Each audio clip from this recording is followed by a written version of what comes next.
Double Hero. Alio. Labą dieną. Labą dieną. Ar su ponu Gintu bendrauju? Taip. Gintai iš Kauno policijos, būtent teismo įvykį tyrėjo Saulius Tvardauskis trukdo.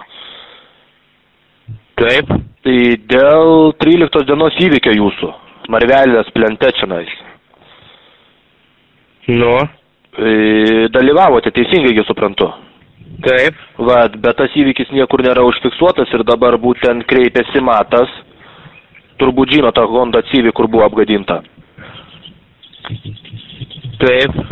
Kreipėsi į mus ir užregistravo tą auto įvykį. Ir pagal parodymus gaunasi, kad kaip ir jūs, kaltininkas, pasišalinti iš įvykio vietos. Ne, mes niekur nepasišalinom. Nes Matas tai kitaip pasakoja. Ne. Buvo apgadintas jo automobilis ir jūs pasišalinti iš įvykio vietos. Nieko aš nepasišalinu. O kodėl tada nefiksavote auto įvykio dėl draudimo, dėl viso kito? Jis pats man atsitrenkė. Jisai pats atsitrenkė? Nu. Kad Honda Civic vairuotojas būtent Matas teigia, kad jūs atbulinė eiga į jį važiavote 2 kartus. Ko man ten važiuoti atbulinė eiga? Nu, čia šito, tai žinokit, jau nežinau, čia dar tyrimas bus, nes reikės ir jūsų parodymų tuomet, nes, kaip matau, Mato ir jūsų yra visiškai priešingi parodymai. Pats atsitrenkė ir viskas. Tai jisai pats su Honda Civic atsitrenkė jūsų Audi. Nu, tai turbūt. Tai turbūt, tai kaip jūs nežinote? Nu, nežinau, šitos situacijos keistai čia man. O tai pagal jūsų versiją kas buvo? Tai mes susitarėm su juo. Jūs susitarėt, tai kaip susitarėt? Išsiskirstėm ir viskas, nu. Patys išvažiavo ir viskas. Tai aš jeigu susitarėt, aš suprantu, kad tuo momentu niekas jokių pretenzijų neturėjo vienas kitam, taip? Ne, jokių pretenzijų niekas neturėjo. Bet būtent vakar buvo atvykęs Matas pas mus ir užregistravo auto įvykį ir visas nuotraukas padarėm su ekspertais viską. Taip, nu. Ir jisai nurodė būtent jūsų automobilį, numerį ir visą kitą. Nu, jūs esate kaltininkas. Bet tai kaip aš galiu būti, kad mes išsiskirsim, viskas, sako, viskas gerai skirstumės. Tai jūs be jokių pinigų, be nieko susitarėt, kaip suprantu. Išsiskirsim mes. Nes čia irgi šiandien buvo pas mus 2 jaunuoliai, kurie teigia, užsirašė jūsų numerį automobilio ir aiškinasi, kas yra savininkas. Ir būtent pagal jų nurodymus tas pats laikas yra kažkur tai prieš 11 vakaro, 13 dienos. Taip, taip. Tai ir jie jūs kaltina kaip ir chuliganiškų vairavimu. Aha. Nu, bet jie ten konkrečių įrodymų neturi, tiesiog pageidavo sužinoti savininko numerį, savininką pagal mašinos numerius, būtent jūsų Audi A6. Nu. Nu, bet mes be reikalo, suprantu, tokios informacijos neteikiam, tai mes nenurodėm, kas yra savininkas. Taip, taip. Aš kaip suprantu, savininkas tėvas jūsų, ne ant jūsų registruotas. Taip, taip, savininkas tėtis. Tai ir būtent irgi Marvelės plente buvo chuliganiškas vairavimas ir jie pasipiktinę, kad irgi jie tuo metu važiavo, toj pasakysiu, automobilis BMW ir jūs, ar jiem kelią užkirtot, ar kažkas tai tokio, jie mums pasakojo. Viršijo greitai chuliganiškai patys vairavo. O tai tada kodėl jūs nesikreipėte mus, o būtent jie kreipėsi? Nežinau, jie iš viso sustojo ant vidurio kelio. Taip. Ir sustojant vidurio kelio, išlipo iš mašinos vidurio kelio. Taip. Aš sustojau. Po to aš sustojau, jie pradėjo bėgti link mašinos. Aš pavažiavau atbulas ir tuo pačiu mane atsitrenkė Civicas. Ai, o Civicas tuo metu stovėjo ar judėjo? Ko gero, kad judėjo, nežinau. Nes Matas teigia, kad būtent jisai ir sustojo dėl to, kad jūs priekyje sustojate. Aš sustojau, pavažiavau atbulas ir tuo pačiu įvyko autoįvykis.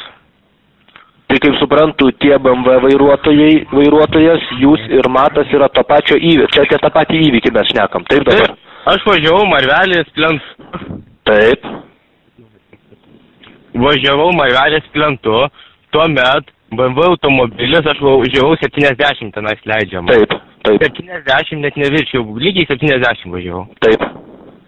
Iš paskos pradėjo važiuoti BMW, pradėjo mirksėti šviesom, kad pasitraukčiau. Nu, taip.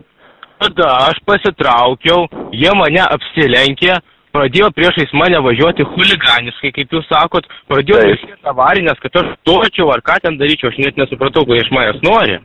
Aš tada persikėvau į antrą eilę, toliau savo lygiai greičiu vėl važiuoju. Taip. Ir tuomet vėl pradėjo greitėti prieš mane, lysti, vėl prieš mane stabdyti, taigi aš pats nesupratau, ko iš manęs nori. Ir aš toliau savo maršrutu tvarkingai važiavau. Tada jie pasuko link Marvelės ir tuo momentu, kad link Žiedo. Taip. Momentu aš įvažiavau į tą eilę. Ir tada jie sustojo ant vidurio kelio, išlipo iš mašinos, pradėjo eiti link mano mašinos grėsmingai. Tai aš kaip suprantu, jie blokavo jums kelią, teisingai? Taip, jie blokavo man kelią. Aš tuo momentu pristabdžiau, sustojau ir iš paskos važiavo Civikas. Taip, o tuo momentu aš išsigandau, pradėjau važiuoti atbulas ir tuo momentu susidūrėm su Civiku. Va čia tokia visa situacija gal. Iš mano pusės ir mano 2 draugai mašinai sėdėjo, jie gali tai paliudyti. Jūs turite liudininkų? Taip. Tai labai gerai tada. Šiaip tai gintai, tada vis tiek gal jau šiandien vis tiek nespėsite, gal pirmadienį iki mūsų atvyktumėte, tada visus tos parodymus raštiškai pateiktumėte. Pirmadienį? Taip, dar labai gerai būtų, kad tie liudininkai būtų irgi kartu, arba bent jau vienas, žinot, kad nebūtų vien jūsų žodžiai, suprantat. Pirmadienį? Taip, siūlau nedėls, galima ir antradienį atidėti, kada jūs galit, bet čia žinokit, prašausi pirmadienį ir sakykit, kada kur. Pirmadienį tai gal tada nuo ryto, jeigu jums ne problema. Pirmadienį nuo kelių. 9 galiu, 10 galim. 9-10 adresas. Taip, prie Soboro, kur yra ant šito nuo kalno leidžiantis, žinot. Prie Soboro. Nuo parodos kalno leidžiantis ir iškart po dešinį. Prie šviesoforą yra mūsų šita įstaiga. Nuo parodos kalno leidžiantis? Taip. Įsivaizduojat? Leidžiantis kokia čia įstaiga? Komisariatas antras. Antras komisariatas. Taip, bus mano 14 kabinetas Saulius. 14. Taip, tyrėjas Saulius bus. Ir tada, nesuprantat, nes būtent Matas, Honda Civic vairuotojas, yra jau raštiškai pateikęs mums savo parodymus. O aš su tuo būsiu supažindintas. Tai žinoma, tai ta pati byla, tai ir būsite dar irgi ir tie BMW vairuotojas irgi, kur sakiau, kad reikalavo sužinoti savininką to jūsų automobilio, bet mes, kadangi jie nenurodė, dėl ko jie to nori, mes jiem to nedavėm, suprantat. Aišku. Mes turim jų kontaktus, viską pasilikę, tai irgi galėsim supažindinti. Aš pasišnekėsiu su tiesiai savininkas, viską kartu atvažiuosim ir viską. Labai gerai. Ir šitą dar gintai trumpą informaciją. Taip. Jūs išdūrė Estrela Double Hero. Koks dar Estrela Double Hero? Šitą skambutį pokštą jums užsakė Domantas. Kaip suprantu, kartu važiavo, taip? Так и užmušiu. Nežinau, jau darykit, ką norit, jisai čia mums puikiai. Estrela Double Hero. Ainais nasit, молодец, bachūras. Ot šposų prigalvoja, netgi. O aš šposų prigalvoja, žinokit, aš galvojau, čia problemų buvo. Nebus jokių problemų. Dirbu su pusbroliu laukuose. Mano tėvukas šitų dalykų nežino. Nu va. Tai va, šitų dalykų nežino. Tikrai juokaujat. Tikrai juokaujame čia, gintai. Tikrai juokauja. Tikrai juokaujam. Tai Domantas susakė tokį pokštą skambutį, smulkiai viską surašė. Čia jisai viską, žinok, sugalvoja. Bet čia jūsų balsas toks rimtas kaip iš policijos komisariato. Tai stengiuos, blemba, respektas, jum pagarba. Apgavom, ne? Dabar laukuose dirbu, žinokit, laukų neaptriedžiau. Ką gintai, dovanoka, taip jau išgąsdinom. Ne, tai ką, jums geros dienos, ačiū, praleiksime, net nuotaiką pakėlė. Geros nuotaikos gintai su Estrela tau, iki. Gerai, dėkui, viso gero. Estrela Double Hero.